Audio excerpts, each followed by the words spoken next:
entertaining film. I really, really liked it. Thank you. So, for my first question, you and Taron had such great chemistry in this film. Nora really loves Ethan Mm. and kind of really puts up with him, even though he's on his highs and lows.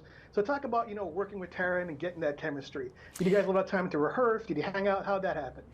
We did actually, which was always amazing to have that time. Our chemistry as actors was pretty instantaneous, which is great. The moment we sat down in our chemistry read and we were just simply reading the lines, we both kind of felt like we had become Nora and Ethan, and that relationship was alive in that room. And John, our director, felt like when we were just reading the lines that he was watching the movie, which is really beautiful when that happens.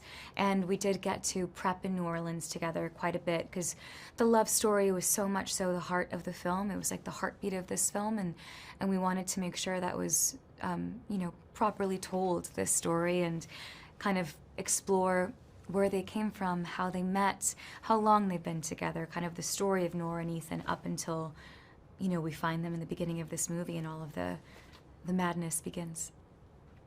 So, obviously you're a really famous singer, and Taron, did so well as Elton John. Did you guys ever like have a duet offset, any song sessions? We didn't actually. We actually Oh. didn't. Can you believe that? But yeah, he was incredible in Rocket Man. All right, so you play an operations manager at an airport at Christmas, right? Yeah. And one of the great things about this film, outside the thriller aspect, is that it shows how badly these people are treated by these awful airport customers Yeah. during that time. So, did you have any time to really like work with the actual people, TSA agents, ops managers, to I kind of get did. their point of view? I did. It was so crucial because, as much as we're all so familiar with airports, we're not as familiar with what it takes to run an airport and the people and the positions and the sacrifices and that it takes to kind of allow hundreds of thousands of people to come through an airport safely and take off to different parts of the world. And Nora Parisi is a director of operations at an airport, which is a role I was so unfamiliar with. So I was able to shadow a director of operations at the New Orleans airport for a few days and kind of live a day in their lives and see the airport through their eyes. And it was so crucial to the development of our characters and to understanding, the world that we were living in. So let's talk about working with Jama as a director, because he's the master of action, the master of thriller. What did you learn for him on set? Because you've done a lot of rom-coms and Yeah. stuff like that. Being in the thriller vibe, what was that like? It's a completely different set because it's so action-based and so much of the work is camera work and like camera choreography and action, which is a completely different world than where I was because it was, more so drama or romance, which is much more here, more performance theater based. So it's exciting to learn this new world, especially when it came to the action and the stunts and the stunt coordinator.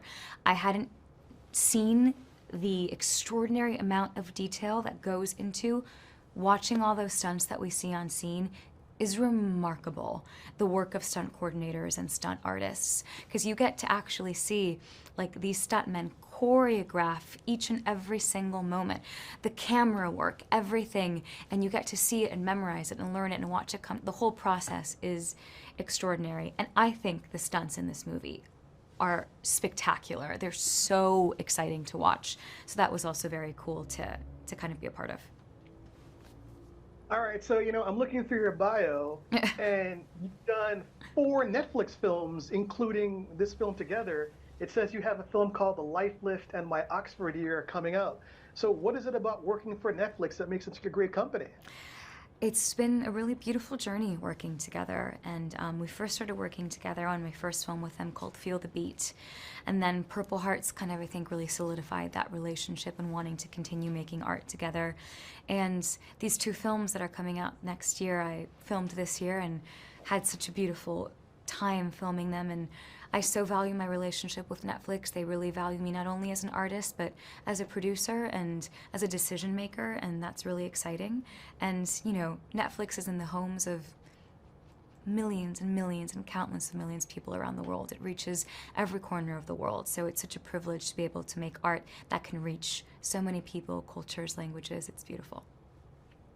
So, I was listening to some of your music, before the interview just to get familiar with it. Oh, thank you. And you're extremely talented. So I think for our audience, they want to know, do you have more albums coming out? What's your musical goals for the future?